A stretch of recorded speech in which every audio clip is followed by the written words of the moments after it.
Kate Wida. Just moments ago, the truck driver arrested after now a 10th person has died from being locked in the back of a sweltering tractor trailer has been formally charged. New this afternoon, we have learned people took turns to breathe through a hole in the wall of that trailer.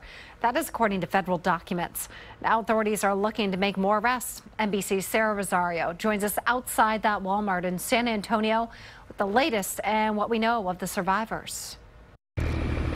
A gruesome discovery, 10 dead in San Antonio, Texas, leaving a community in shock. And federal investigators today searching for answers. Who all is involved in the truck smuggling of undocumented immigrants? And where are the other victims who ran when police were called? Checking the video from the store, we found that there were a number of vehicles that came in and picked up a lot of the folks that were in that trailer that survived the trip. A sweltering ride trapping the victims inside the trailer with no AC and temperatures reaching more than 100 degrees. In all, 39 people were rescued when a Walmart employee called 911 after someone escaped, begging him for water. They were very hot to the touch, so these people were in that trailer without any signs of any type of water. The suspected driver, 60-year-old James Bradley Jr. of Clearwater, Florida, in court today. This is the latest in 4 other truck smuggling cases this month in Texas alone.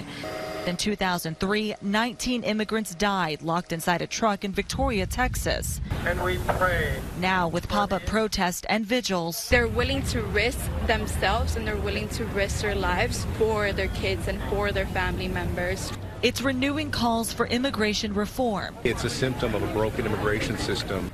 A fight that rages on.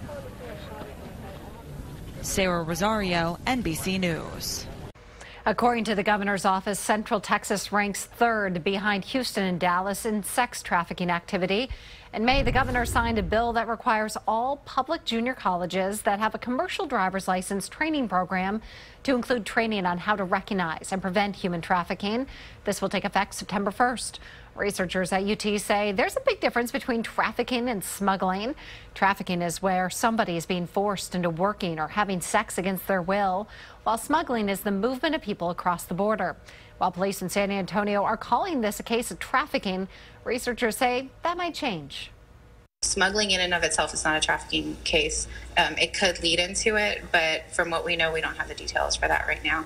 It's possible that the criminal investigation has dug something up and that's why they're looking at it that way. It's also possible that it's been misidentified or that smuggling has been conflated with trafficking.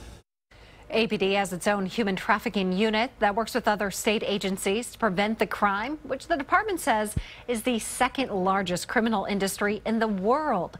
The UT study found traffickers make about $600 million per year from victims who are brought to Texas to work.